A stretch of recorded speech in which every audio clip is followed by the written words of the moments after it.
Hello friends, स्वागत है आपका अपने यूट्यूब चैनल ग्रोइंग स्टडी में। आज अपन इस वीडियो में समझेंगे सेकेंड और थर्ड वीक का करंट अफेयर्स। सितंबर का सेकेंड और थर्ड वीक का करंट अफेयर्स। ठीक है, सेकेंड वीक का मैंने करंट अफेयर्स अपलोड नहीं किया था, तो इस वीडियो में मैंने दोनों इंक्लूड कर दिए, सेकेंड और थर्ड वीक। ठीक है, तो अपन समझते हैं इसमें। देखो, पहली न्यूज क्या है। प्रसिद्ध हिंदुस्तानी गायिका मालिनी राजूरकर, नाम याद रखना, मालिनी राजूरकर, इनका देहांत हो गया था 6 सितंबर को। ठीक है, तो याद रखना, यह ग्वालियर घराने की प्रतिपादक और संगीत नाटक अकादमी पुरस्कार से सम्मानित थी, जिनकी हैदराबाद में उम्र संबंधी समस्याओं के कारण मृत्यु हो गई। तो याद रखना किस घराने से, संगीत के किस घराने से, तो ग्वालियर घराने से। तो ये एमपीपीएससी या एमपी के एग्जाम के लिए इंपोर्टेंट हो जाता है ज्यादा। ठीक है, तो ग्वालियर घराने से संबंध था इनका, याद रखना। ठीक है, मालिनी राजूरकर का। लेकिन जन्म कहाँ पर हुआ था, तो इनका जन्म हुआ था 1941 में राजस्थान के अजमेर में। ठीक है, जन्म हुआ राजस्थान में, लेकिन संबंध किस कहाँ से, ग्वालियर के घराने से। संगीत का ग्वालियर घराना है, वहां से संबंधित है। ठीक है, उन्हें 2001 में संगीत नाटक अकादमी पुरस्कार भी मिला था। ठीक है, तो ये याद रखना, 2-3 पॉइंट है इनके, करंट से रिलेटेड है, तो क्वेश्चन बन जाएगा। ठीक है, आगे देखो। ठीक है, ये है मालिनी राजूरकर। ठीक, ये इनकी पिक है। आगे देखो, पीएम मोदी ने 7 सितंबर 2023 को इंडोनेशिया के जकार्ता में आसियान भारत शिखर सम्मेलन को संबोधित किया। ठीक, तो सीधा सीधा क्वेश्चन बन जाएगा कि 2023 का आसियान शिखर सम्मेलन कहाँ पर हुआ, तो इंडोनेशिया में। ठीक है, इंडोनेशिया के जकार्ता में, याद रखना, क्वेश्चन बनेगा। ठीक है, कई बार क्वेश्चन पूछा जाता है करंट में भी। ठीक, तो याद रखना, तो आसियान कहाँ पर हुआ है, इंडोनेशिया, इंडोनेशिया के जकार्ता में। ठीक है, और उन्होंने यानी कि नरेंद्र मोदी जी ने भारत आसियान सहयोग को मजबूत करने के लिए 12 सूत्री प्रस्ताव पेश किए। तो ये अपन को इतना याद नहीं रखना है। ठीक है, डिजिटल भविष्य के लिए आसियान भारत फंड की घोषणा की। ठीक है, नॉलेज के लिए थोड़ा सा वैसे ही समझ लो। ठीक है, 2 संयुक्त प्रस्ताव बनाए, एक समुद्री सहयोग पर और दूसरा खाद्य सुरक्षा पर। ठीक है, तो याद रखना। लेकिन अपन को याद क्या रखना कि 2023 का कहाँ पे हुआ है एशियाई शिखर सम्मेलन, इंडोनेशिया के जकार्ता में। ठीक है, अब एशियान क्या है, ये कब स्थापना हुई है, ये भी कई बार क्वेश्चन पूछा गया है। तो याद रखना, एशियान जो बना है वो 1967 में बना है, बैंकॉक घोषणा पत्र।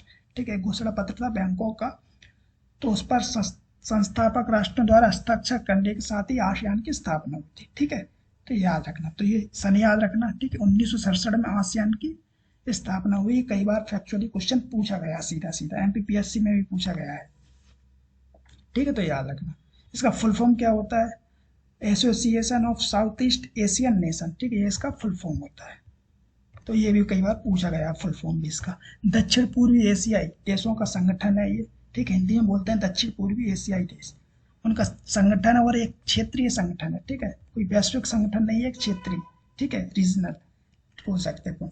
जो एशियाई प्रशांत उपनिवेशी राष्ट्रों के बढ़ते तनाव के बीच राजनीतिक और सामाजिक स्थिरता को बढ़ाना, यानी कि राजनीतिक स्थिरता को बढ़ाना, सामाजिक स्थिरता को बढ़ाना। ठीक है, इकोनॉमिक यानी कि आर्थिक विकास करना राष्ट्र दक्षिण पूर्वी एशियाई देशों में। तो ये सब इनके उद्देश्य थे, इसलिए इनको बनाया गया एशियन कंट्री को। ठीक है, तो याद रखना, तो दक्षिण पूर्वी एशियाई देशों के समृद्ध और शांतिपूर्ण समुदाय के लिए आर्थिक विकास करना। ठीक है, बताया मैंने, सामाजिक प्रगति, सांस्कृतिक कार्य, इन सब चीजों को तेजी लाने के लिए और इनमें अच्छा कार्य करने के लिए संगठन का निर्माण हुआ है। ठीक है, तो ये चीजें अपन को बस नॉलेज के लिए याद रखने के लिए 2-3 फैक्ट मैंने बता दिए। ठीक है, आगे देखो। ठीक, ये है एशियन मेंबर कंट्रीज। ठीक, म्यांमार है, थाईलैंड है, कंबोडिया, सिंगापुर है, इंडोनेशिया है, मलेशिया, वियतनाम, लाओस। ठीक है, फिलीपींस और ब्रुनई।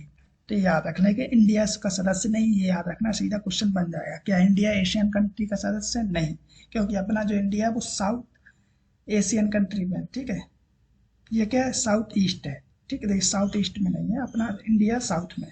ठीक है, एशिया के साउथ में। ठीक, तो इंडिया एशियन कंट्री का मेंबर नहीं है, याद रखना, ये भी क्वेश्चन कई बार पूछा जाता है।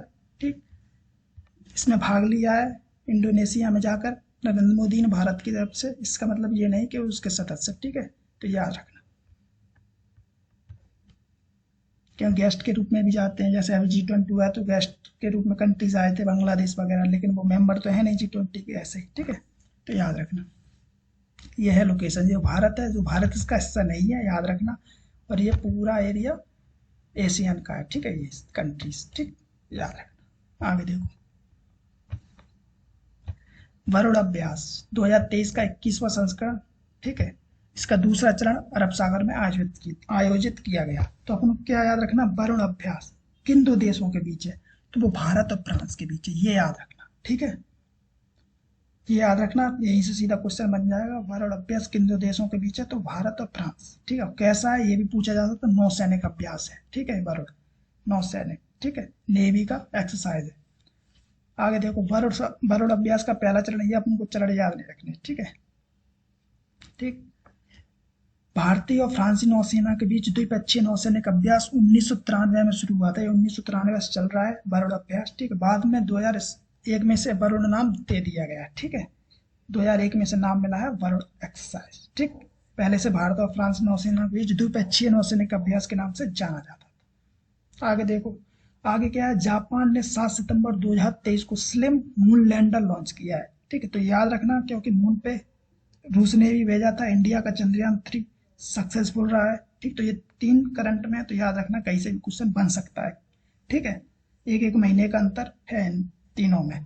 ठीक है, तो रूस का था लूना 25, उसका नाम भी याद रखना। ठीक, मैंने बताया भी था पिछले वीडियो में, जुलाई उसके अगस्त के वीडियो में बताया था। ठीक है, तो उसमें बताया था लूना 25, तो वो है रूस का। और स्लिम पूछा जाए तो ये है जापान का। ठीक है, तो याद रखना, ये भी क्वेश्चन बन सकता है, करंट में है। ठीक है, तो जापान द्वारा, ठीक, एस सेकेंड ए रॉकेट के माध्यम से smart lander for investigated moon, slim इसका फुल फॉर्म है, लैंडर और smart lander for investigating moon, तो इसका स्लिम शॉर्ट बोलते हैं, स्लिम लॉन्च किया गया। ठीक, तो याद रखना। जापान की जो स्पेस एजेंसी, उसका नाम याद रखना, उसका नाम है जाक्सा। ये भी कई बार एग्जाम में पूछा गया है, रूस की पूछा गया है। ठीक है, जापान की पूछा गया है, तो ये पूछा जाता है। ठीक है, अमेरिका की, ठीक, इंग्लैंड की। तो ये क्वेश्चन एमबीपीएससी कई बार पूछा गया, तो करंट में तो और भी पूछने के चांस बढ़ जाते, इसलिए याद रखना जाक्सा जापान की है। ठीक है, आगे देखो, आगे है, नोवाक जोकोविच ने यूएस ओपन टेनिस 2023 का हुआ है 24वां ग्रैंड स्लैम अपने नाम किया और इतिहास रचा है। तो नाम याद रखना, यूएस ओपन टेनिस यानी कि यूएस टेनिस टूर्नामेंट किसने जीता, नोवाक जोकोविच, नाम याद रखना। ठीक है, कहीं फ्रेंच भी इन्होंने ही जीता था 2023 का फ्रेंच ओपन। ठीक, तो वो नोवाक जोकोविच जीते। ठीक, तो देखो समझे से, पुरुष एकल में सर्बिया स्टार, और कहाँ के हैं, सर्बिया के हैं। ये भी देखो, देश का भी नाम पूछा जाता है, तो सर्बिया के हैं जोकोविच ने आर्थर एस स्टेडियम में यूएस ओपन में 2023 फाइनल में जीतने के लिए रूस के डेनियल मेदवेदेव को हराया है। तो ठीक है, किसको हराया, ये भी क्वेश्चन बन जाता है, मेदवेदेव को हराया है। तो नाम याद रखना दोनों। ठीक है, इस जीत के साथ 36 वर्षीय जोकोविच ने मार्गरेट कोर्ट के 24 ग्रैंड स्लैम, जो ग्रैंड स्लैम है उनका टेनिस खिताब का रिकॉर्ड बराबर कर लिए। ठीक है, यानी कि 24 ग्रैंड स्लैम सिर्फ मार्गरेट कोर्ट, ठीक, इन्होंने ही अभी तक जीते थे, लेकिन अब इसमें नोवाक जोकोविच का भी नाम आ गया, उनके भी 24 ग्रैंड स्लैम हो चुके हैं। ठीक है, जो इतिहास में किसी भी खिलाड़ी द्वारा सबसे अधिक है। ठीक, तो बराबर पे आ गए। ठीक है, महिला एकल कौन किसने जीता है, यूएस ओपन टेनिस, तो वो है अमेरिका की टेनिस कोको गॉफ, ये नाम याद रखना। ठीक है, इन्होंने हराया आर्यना सवालेंका को। ठीक, तो याद रखना। तो इसके लिए एक अपन छोटा सा वीडियो बनाए, क्योंकि 4 टूर्नामेंट होते हैं टेनिस के, ऑस्ट्रेलियाई, ठीक है, फ्रेंच और विंबलडन और यूएस। ठीक, तो ये चारों होते हैं। अपन इसके लिए एक छोटा सा वीडियो बनाएंगे, ऑस्ट्रेलिया किसने जीता, कौन उप विजेता रहा, फ्रेंच किसने जीता, ये सब चारों को अपन समझ लेंगे। ठीक है, तो अब ये क्या अपन को याद रखना, क्योंकि ये यूएस का जीता है नोवाक जोकोविच ने, अभी याद रखो इतना। ठीक, तो 1-2 दिन में उसे भी अपलोड कर देंगे, बता देंगे ठीक किन किन ने जीता है। ठीक है, क्योंकि वहां से क्वेश्चन डेफिनेटली निकलते हैं, जो टीएनएस टूर्नामेंट होते हैं क्वेश्चन जरूर बन जाते हैं। ठीक है, आगे समझते हैं। पीएम मोदी मध्य प्रदेश में पेट्रोकेमिकल्स कॉम्प्लेक्स, नाम याद रखना, पेट्रोकेमिकल कॉम्प्लेक्स और रिफाइनरी विस्तार परियोजना की आधारशिला इन्होंने रखी है। ठीक है, एनपीपीएससी एमपी के एग्जाम के लिए इंपोर्टेंट है, याद रखना। ठीक है, बीपीसीएल जो कंपनी है, बीपीसीएल ने मध्य प्रदेश में न्यू भारत की आकांक्षाओं के अनुरूप एक आधुनिक पेट्रोकेमिकल कॉम्प्लेक्स स्थापित किया है। इस प्रोजेक्ट की लागत है 49,000 करोड़। ये डेटा पूछा जाएगा एमपी के एग्जाम में। ठीक है, 49,000 करोड़ याद रखना। ठीक, इस परियोजना के तहत बीना रिफाइनरी की क्षमता, ये कहाँ पर स्थापित होता है, बीना में। ठीक है, बीना कहाँ पर है, मध्य प्रदेश के सागर जिले में, याद रखना, बीना रिफाइनरी। ठीक है, इसकी क्षमता को बढ़ाकर 11 मिलियन मैट्रिक टन प्रति वर्ष की जाएगी। ठीक, जो कि अभी क्या है 2200 किलो टन पेट्रोकेमिकल उत्पादन का उपयोग करेगी और पूरा प्रोजेक्ट 5 साल में पूरा होगा। ठीक है, तो इसकी जो क्षमता है वो बढ़ाने के लिए इसको लॉन्च किया जा रहा है। ठीक है, तो जो वीना रिफाइनरी है तो 11 मिलियन मेट्रिक टन प्रतिवर्ष इसकी की जाएगी। ठीक है, इसको बढ़ा दिया जाएगा 2200 किलो टन से। ठीक है, तो याद रखना यह भारत को $5 ट्रिलियन की अर्थव्यवस्था जो बनने का लक्ष्य है उसको साकार करने की दिशा में आगे बढ़ते हुए रसायनों और पेट्रोकेमिकल के लिए एक वैश्विक विनिर्माण केंद्र स्थापित करेगी। ये याद रखना, पेट्रोकेमिकल्स कॉम्प्लेक्स। ठीक है, और कंपनी कौन सी है प्राइवेट, तो बीपीसीएल। ठीक है, ठीक है, याद रखना बीपीसीएल भारत पेट्रोलियम वाली। ठीक, याद रखना भारत पेट्रोलियम कॉर्पोरेट लिमिटेड। ठीक है, याद रखना बीपीसीएल। ठीक है, तो ये 3-4 फैक्ट याद रखना। पेट्रोकेमिकल्स कॉम्प्लेक्स कहाँ पर है, बीना में खुलेंगे। ठीक है, उसकी जो रिफाइनरी है बीना रिफाइनरी उसको उसका विस्तार करेंगे। ठीक है, और कितने करोड़ की लागत आएगी, तो 49,000 करोड़ की लागत आएगी, ये याद रखना। ठीक, आगे समझते हैं।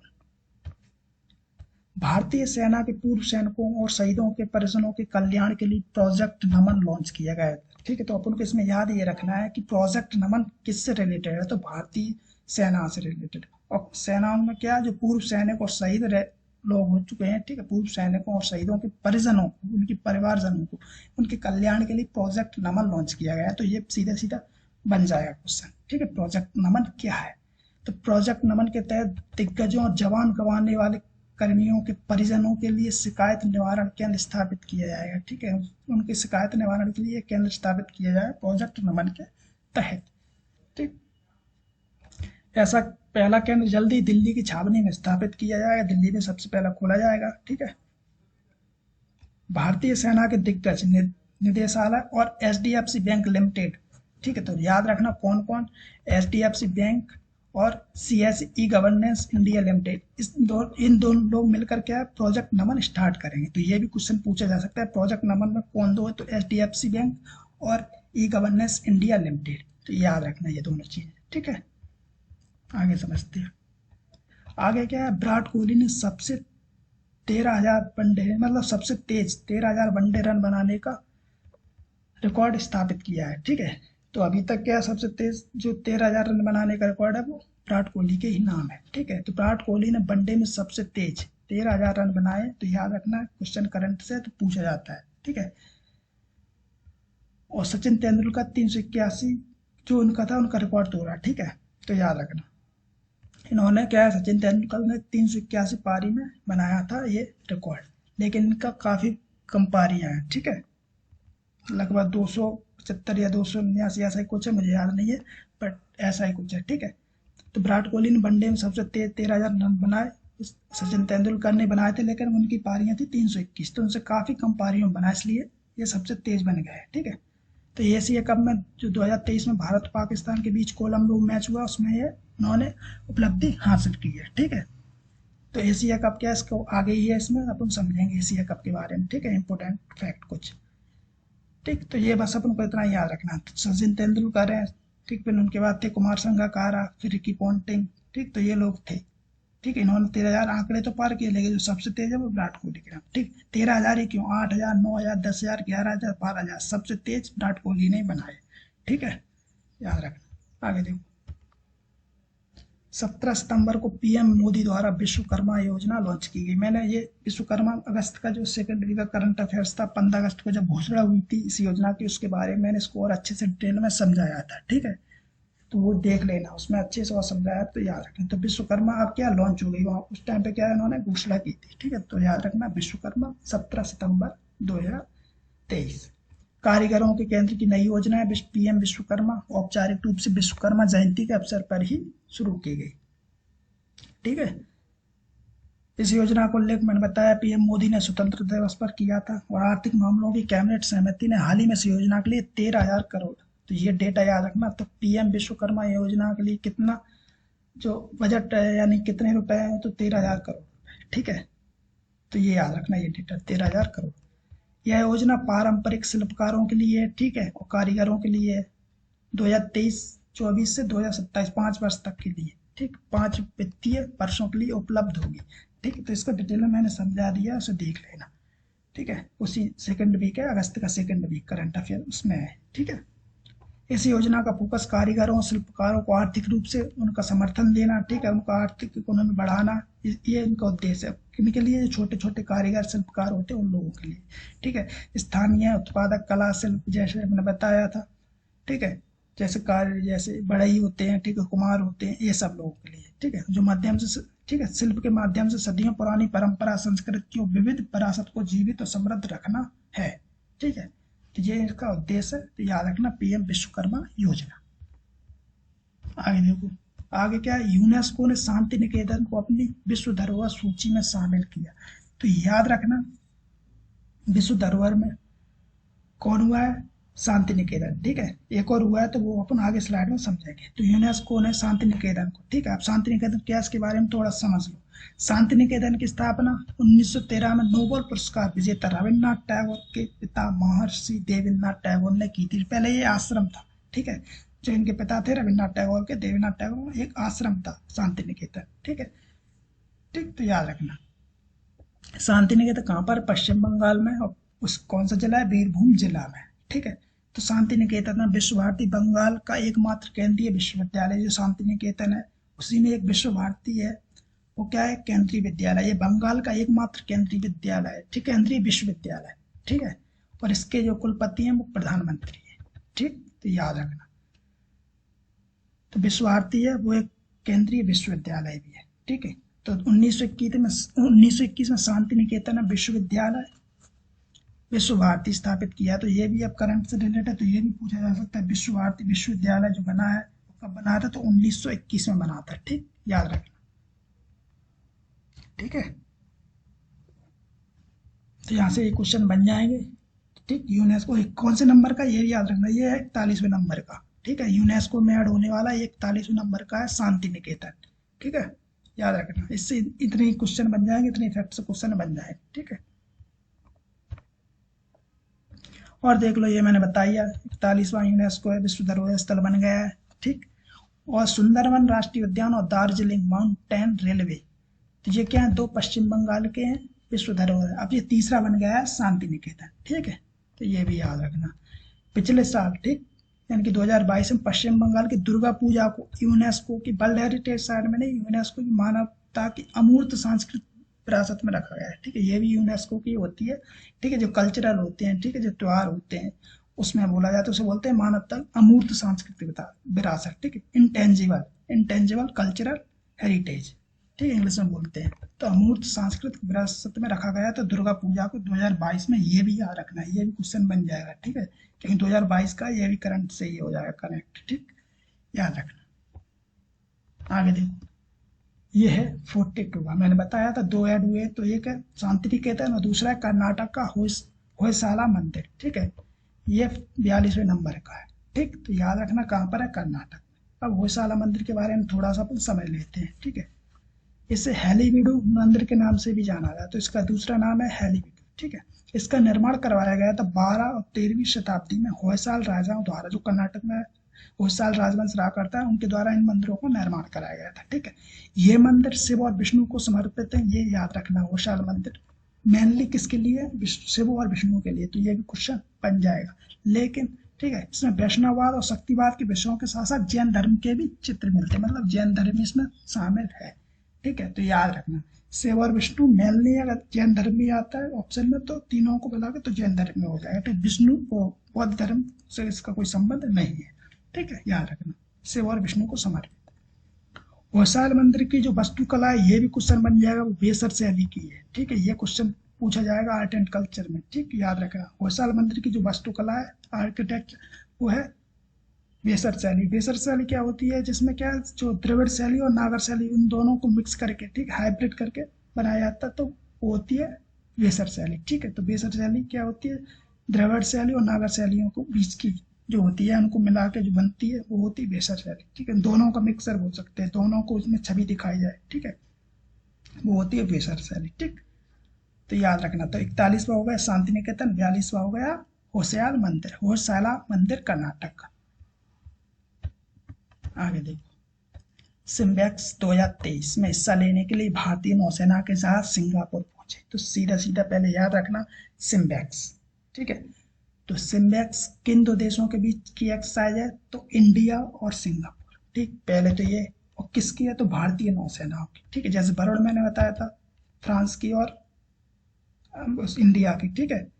तो ऐसे ही सिम्बैक्स किसकी? सिंगापुर और इंडिया की, ठीक। याद रखना एक्सरसाइज, ठीक है। इसका मुख्य उद्देश्य क्या है? भारत और सिंगापुर की नौसेनाओं के बीच अंतर संचालनीयता और आपसी समझ को बढ़ाना, ये इसका उद्देश्य है, ठीक। और ये कब से स्टार्ट है? 1994 से स्टार्ट हुई है भारत और सिंगापुर के बीच, ठीक है। सिम्बैक्स यह भारतीय नौसेना द्वारा किसी भी अन्य देश के साथ किया जाने वाला सबसे लंबा नौसैनिक अभ्यास है। मतलब जितनी भी एक्सरसाइज भारत की और अन्य देश के साथ होती हैं नेवल वाली, ठीक है, नेवी वाली जो एक्सरसाइज होती है, उनमें सबसे ज्यादा दिन तक चलने वाली या सबसे लंबी है वो सिम्बैक्स ही है, ठीक है। बरोड़ में भी इतना नहीं होता, लेकिन सिम्बैक्स में काफी टाइम तक एक्सरसाइज चलती रहती है, ठीक है। याद रख, आगे देखो, आगे digital quality of life index, ठीक। याद रखना इंडेक्स, ठीक है, इंपोर्टेंट है, ठीक है। Digital quality of life index सर्वेक्षण भारत का जो स्थान है 2023 का, वो 21 देशों में 52वां स्थान है, ठीक है, 52, याद रखना, ठीक है। इसे जारी कौन करता है? ये भी क्वेश्चन पूछा जाता है। तो यह सर्वेक्षण साइबर सुरक्षा फर्म है, ठीक, सर्फसार्क, इसके द्वारा इसे जारी किया जाता है। याद रखना ये नाम, सर्फसार्क के द्वारा डिजिटल क्वालिटी ऑफ इंडेक्स जारी किया जाता है, ठीक है। ये 5 आधारों पर इसकी रैंकिंग की जाती है, 5 इसके मानक है, 5 इसके कारक है, ठीक है। इसमें इंटरनेट गुणवत्ता, ठीक है, इंटरनेट क्वालिटी बोल सकते हैं इंग्लिश में, इंटरनेट सामर्थ्य, ठीक है, इंटरनेट बुनियादी ढांचा, ई गवर्नेंस, ई सरकार और ई सुरक्षा, ठीक है। तो ये 5 मानक होते हैं जिसपे से रखा जाता है, इसी के आधार पर इसको लॉन्च किया जाता है, ठीक, इंडेक्स बनाया जाता है, ठीक है। देश में इंटरनेट की गुणवत्ता में सुधार के कारण भारत की रैंक में भी सुधार आया है। मतलब जो देश में क्या है इंटरनेट की गुणवत्ता है वो भारत में काफी अच्छी है। उसी के आधार पर ये क्या है, पिछले वर्ष यानी 2022 में शायद 59 था इसकी रैंक, तो अब क्या है 2023 में 52 हो गई है। तो मतलब इसमें क्या है, इंटरनेट की गुणवत्ता है वो इंडिया में काफी अच्छी है। स्पीड भले ही कम हो लेकिन इसकी गुणवत्ता इंडिया में काफी अच्छी है, उसी कारण रैंक में भी सुधार आया है, ठीक है। याद रखना इंटरनेट सामर्थ्य, ई गवर्नेंस, ई सुरक्षा में भारत क्रमशः 28वें, 25वें और 66वें स्थान पर है। लेकिन अपन को उसमें एक और पॉइंट याद रखना है कि ई गवर्नेंस में कौन सा स्थान है इसी इंडेक्स में? तो ई गवर्नेंस में याद रखना, ठीक है, 25वें स्थान पर है। ई सामर्थ्य, इंटरनेट सामर्थ्य और ई सुरक्षा याद नहीं रखना, इतना इंपॉर्टेंट नहीं है, लेकिन ई गवर्नेंस में रैंक याद रखना 25वीं, ठीक है, याद रखना।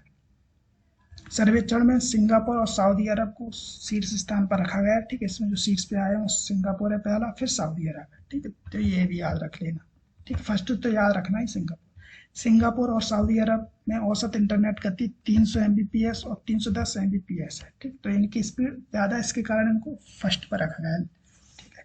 तो याद रखना digital quality of life index, ठीक है। इंडेक्स से क्वेश्चन पूछे जाते हैं।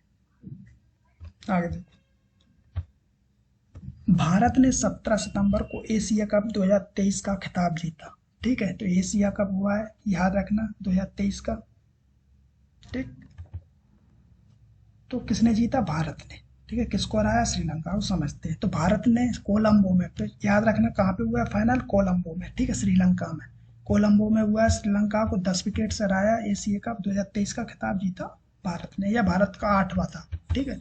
जो सबसे बार जीता जाने वाला एशिया कप वो भारत ने ही सबसे ज्यादा जीता है, वो 8, ठीक है, याद रखना। और शेष 263 गेंद के मामले में वनडे में सबसे बड़ी जीत भी है, ठीक है। तो कितनी गेंद शेष रह गई थी ये तो सभी को मालूम होगा, देखा होगा। तो 263 गेंद, जो कि सबसे वनडे में सबसे बड़ी जीत है भारत के लिए। तो ये भी याद रखना, ठीक है, कि 15.2 ओवर में, ठीक है, 15.2 ओवर में क्या 50 रन पर ही ऑल आउट हो गई थी श्रीलंका की टीम, ठीक। वो चीज अपन को इतना याद नहीं रखना, ठीक है। लेकिन इसको जो मैन ऑफ द मैच रहे फाइनल के वो कौन थे? मोहम्मद सिराज। ये क्वेश्चन बन सकता है, ठीक है। और पूरी जो सीरीज है एशिया कप की उसमें कौन रहा है मैन ऑफ द सीरीज? वो है कुलदीप यादव, ठीक है। ये भी इंडिया के हैं, तो याद रखना। और सर्वश्रेष्ठ मैच का जो सर्वश्रेष्ठ कैच है उसके से मिला है वो रविंद्र जडेजा, ये याद रखना। और सर्वाधिक रन किसने बनाया इस टूर्नामेंट में? तो शुभमन गिल ने 302। और सर्वाधिक विकेट किसने लिए? तो श्रीलंका के बॉलर हैं, ठीक है, इन्होंने 11 विकेट लिए, मथीसा पथिराना, ठीक, याद रखना। तो ये कुछ फैक्ट यहाँ से सीधा सीधा क्वेश्चन बन जाएगा, ठीक, याद रखना। और ये हुआ कहाँ पे था एशिया कप? ये श्रीलंका और पाकिस्तान, मतलब 2 कंट्रियों ने इसको होस्ट किया था। तो पहली बार है कि 2 कंट्री होस्ट कर रही थी इसको श्रीलंका और पाकिस्तान। तो कुछ मैच श्रीलंका में हुए थे, कुछ मैच पाकिस्तान में हुए थे, लेकिन फाइनल कहाँ पे हुआ? कोलंबो में। ठीक है, याद रखना। ठीक, और किसको हराया? श्रीलंका को हराया। विजेता कौन रहा? भारत। ठीक है, तो ये याद रखना। यहाँ से क्वेश्चन बन जाए। पिछली बार का जो जीता था वो श्रीलंका ने जीता था एशिया कप। ठीक है, तो ये भी याद रखना, ये भी क्वेश्चन बन सकता है। ठीक, तो ये क्या थे 2000 सितंबर के सेकेंड और थर्ड वीक के करंट अफेयर इस वीडियो में अपन कंप्लीट कर चुके हैं। ठीक है, और G20 जो मेन मुद्दा रहा था इसमें था नहीं, बल्कि इसमें होना चाहिए था सेकेंड और थर्ड वीक करंट अफेयर्स में, क्योंकि अभी का था। ठीक है, 9-10 सितंबर का। तो क्या है, उसके लिए मैंने अलग से वीडियो बना दिया G20 का। ठीक है, तो उसको भी देख लेना कैसे G20 आया। ठीक है, और करंट से भी 2-3 क्वेश्चन बनेंगे, 3-4, तो वो भी मैंने उसमें बता दिया। तो उसके लिए सेपरेट वीडियो बना दिया है। ठीक है, उससे भी जाकर देख लेना। तो मिलते हैं अगले वीडियो में। जय हिंद।